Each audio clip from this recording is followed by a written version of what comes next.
Oh yeah, this I should have talked about this one. I do have this one ready. Our theory is not a dogma, but a guide to action. Here's a bit of let's engage with this one a little bit, because this is actually a banger that he quotes here. Engels to Friedrich Adolph Sorge. This is from London, November 29th, 1886. Tell me if this one resonates with you at all. Dear Sorge, this morning I carried the last corrected proofs to the preface, to the publisher, and I am at last rid of this nightmare. I expect to be able to send you a copy of the translation in a fortnight.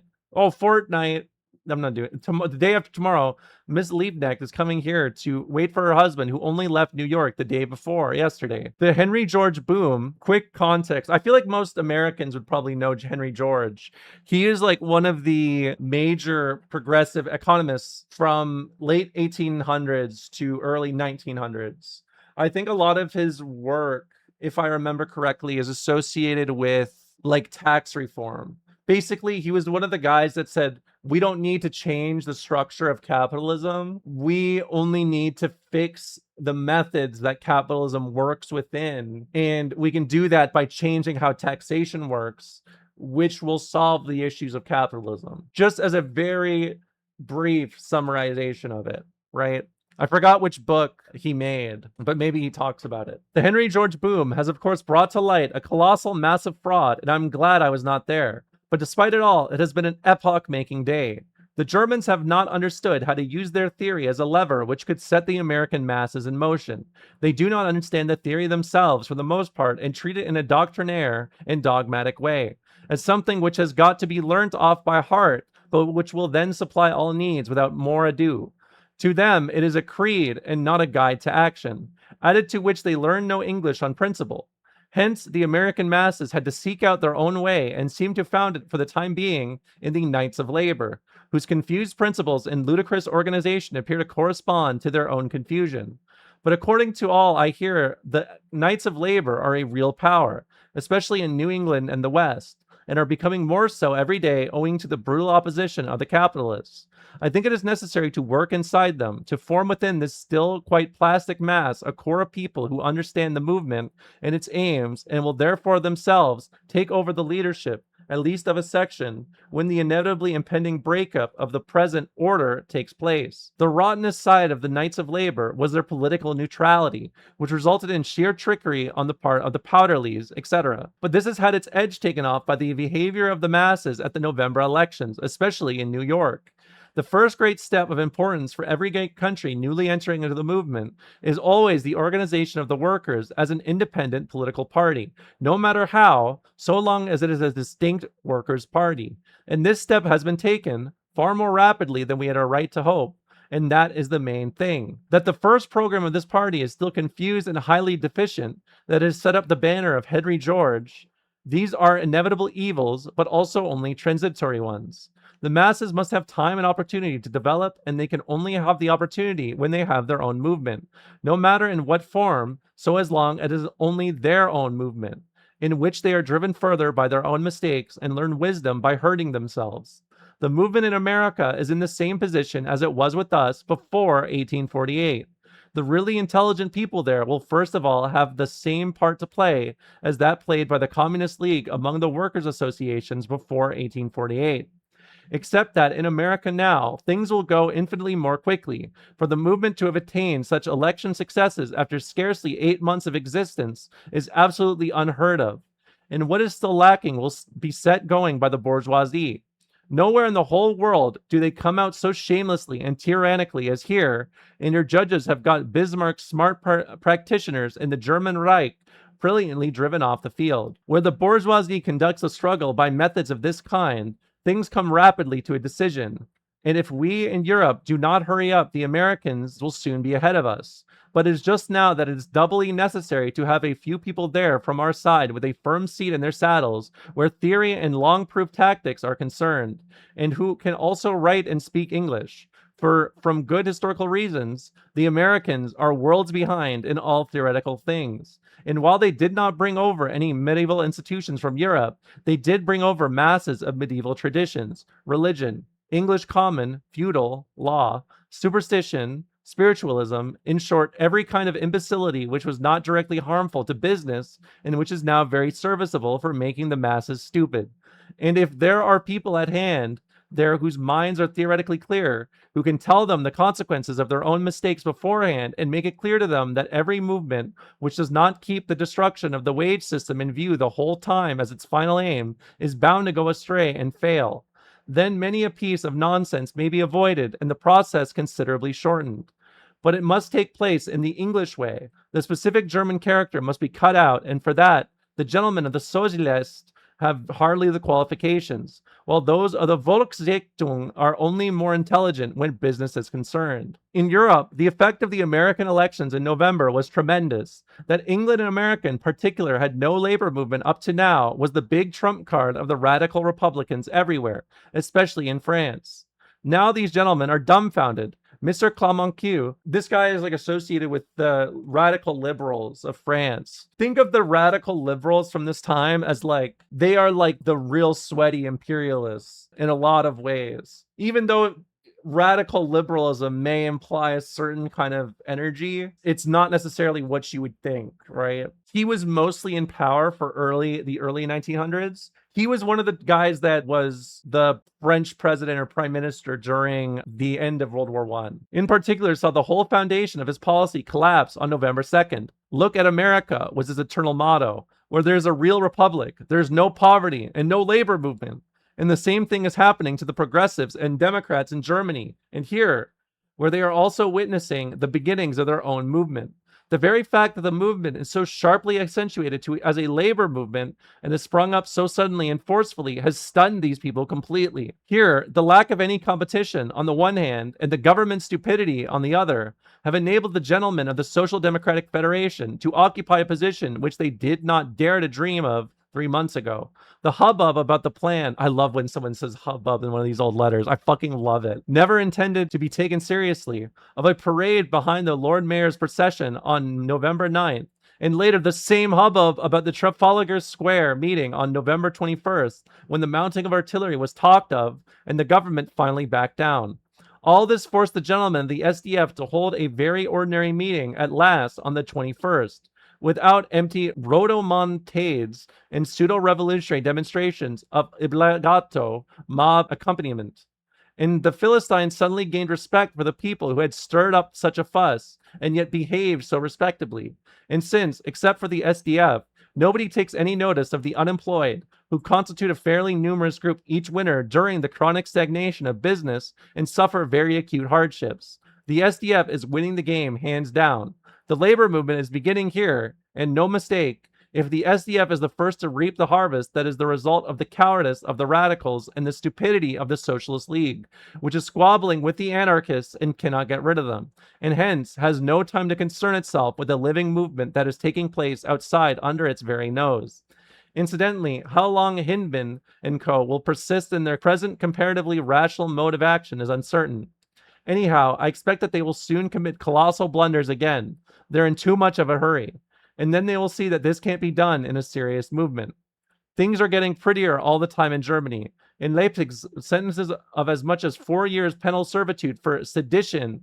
They want to provoke a riot at all costs. At present, I have still 7 small jobs in my desk. Italian and French translations, prefaces, new editions, etc. And then I start working unflaggingly on Volume 3. Your old Friedrich Engels. Great point with the SDF. The Social Democratic Federation, which was created in August 1884 on the basis of the Democratic Federation, founded by H.M. Hindman in June 1881, compromised various heterogeneous socialist elements. It was led by a group of reformists headed by Hindman. In contradiction to the course followed by Hindman, the revolutionary Marxists in the Federation, Eleanor Marx Aveling, Edward Aveling, Tom Mann, and others, fought for the establishment of close links with the mass organizations of the labor movement. In the autumn of 1884, the left-wing members broke away and formed a separate organization, the Socialist League. The Socialist League was formed in December 1884 by a group of socialists who had left the Social Democratic Federation. Among them were the Avelings, E. Belfort Box, and William Morris. In the beginning, the League played an active part in the labor movement, but soon an anarchist clique began to dominate the organization, and many of the foundation members, including the Avelings, left. In 1889, it fell to pieces. Henry George. What was the book? Progress and Poverty. This is it. His most famous work, Progress and Poverty, 1879, sold millions of copies worldwide. The treatise investigated the paradox of increasing inequality and poverty amid economic and technological progress, the business cycle with the cyclical nature of industrialized economies, and the use of rent capture such as land value taxation and other anti-monopoly reforms as a remedy for these and other social problems. Other works by George defended free trade, the secret ballot, free at marginal cost, public utilities transportation provided by the capture of the resulting land, rent uplift, Bogovian taxation, and public ownership of other national monopolies. This is who they're shit talking. But I think for the time, you know, Americans love this guy. I don't know how famous he is in America, but this is like all the nerds with the economics autism. They loved ragging on this guy. I'm pretty sure Marx wrote a tidbit on the book somewhere. Let's see. Progress and Poverty. Okay, question. How many Americans actually know about this guy that I'm talking about? Why would they teach us this? I don't know. I mean, come on.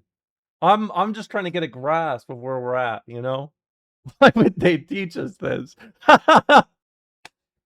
That's true. Well, I was like, maybe it's economics, you know? I was like, maybe they'll teach you some shit like that. Here's Marx, Big Daddy Marx, to Friedrich Adolph Sorge. Before your copy of Henry George arrived, I'd already received two others, one from Swinton and one from Willard Brown. I think I therefore gave one to Engels and one to Lafargue.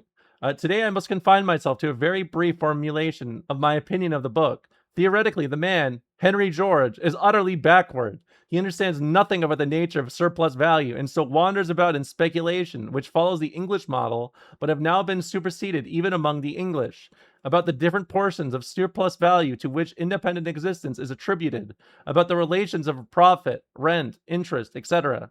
His fundamental dogma is that everything would be all right if ground rent were paid to the estate. You will find payment of this kind among the transitional measures included in the Communist Manifesto, too. This idea originally belonged to bourgeois economicists. It was first put forward, apart from a similar demand at the end of the 18th century, by the earliest radical followers of Ricardo soon after his death. I said of it in 1847 in my work against Proudhon. We can understand that economists like Mill, the elder, not his son, John Stuart, who also repeats this in a somewhat modified form, Cherbuliez, Hilditch, and others have demanded that rent should be paid to the state in order that it may serve as a substitute for taxes.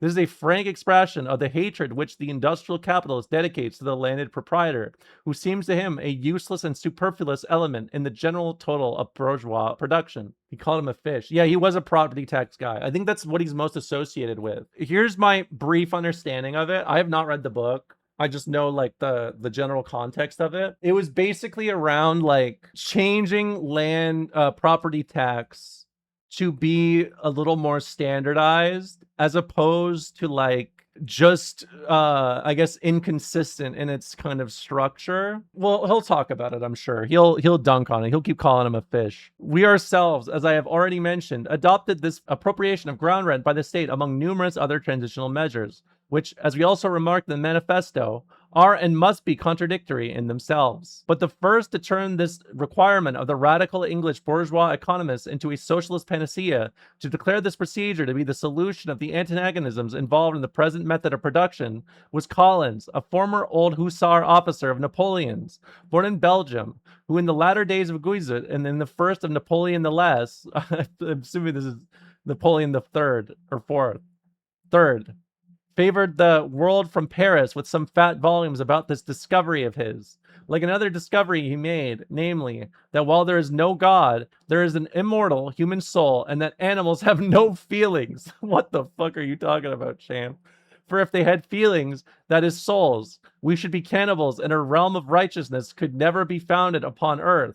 His anti-land ownership theory, together with his theory of the soul, etc., have been preached every month for years in the Parisian Philosophie Day, philosophy of the future, by his few remaining followers, mostly Belgians. This is an interesting note. A lot of Belgian left columns as well, for what it's worth. They call themselves rational collectivists and have praised Henry George. After them and besides them, among other people, the Prussian banker and former lottery owner Samson from East Prussia, a shallow-brained fellow, has eked out this socialism into a thick volume. You can see why also I've talked about how there was like a sort of co-opting of socialism and socialist ideas from this time frame, right? I think this recontextualizes it pretty well, and why there's such a thoroughly wide gap, why a lot of people consider some things socialism and not, even if it's like directly against what Marx wrote or what Engels wrote, you know? It was trendy, a little bit, yes. All these socialists since Collins have this much in common, that they leave wage labor,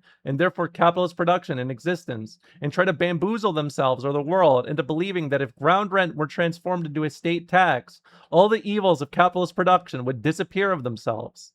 The whole thing is therefore simply an attempt, decked out with socialism, to save capitalist domination, and indeed to establish it afresh on an even wider basis than its present one. This cloven hoof, at the same time ass's hoof, is also, he called him a donkey, is also unmistakably revealed in the declamations of Henry George. And it is more unpardonable in him because he ought to have put the question to himself in just the opposite way.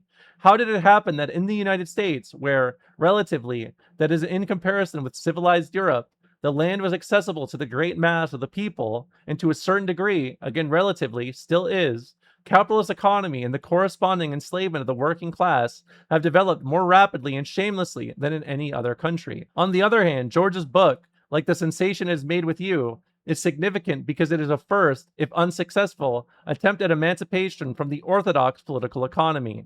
Henry George does not seem, for the rest, to know anything about the history of the early American anti-renters, who were rather practical men than theoretical. Otherwise, he is a talented writer, with a talent for Yankee advertisement too, as his article on California in The Atlantic proves, for instance. He also has the repulsive presumption and arrogance which is displayed by all panacea mongers without exception. Hold on, let me disappear so we can read this. Settlers in New York State in the 30s and 40s of the 19th century who refused to pay rent for their land and shot down the sheriff's officers who came to enforce payment. The no renters numbered thousands and turned the scale at several elections. All right. I love bamboozled. Hubbub. What's another one? Hubbub. Hubbub. Hubbub.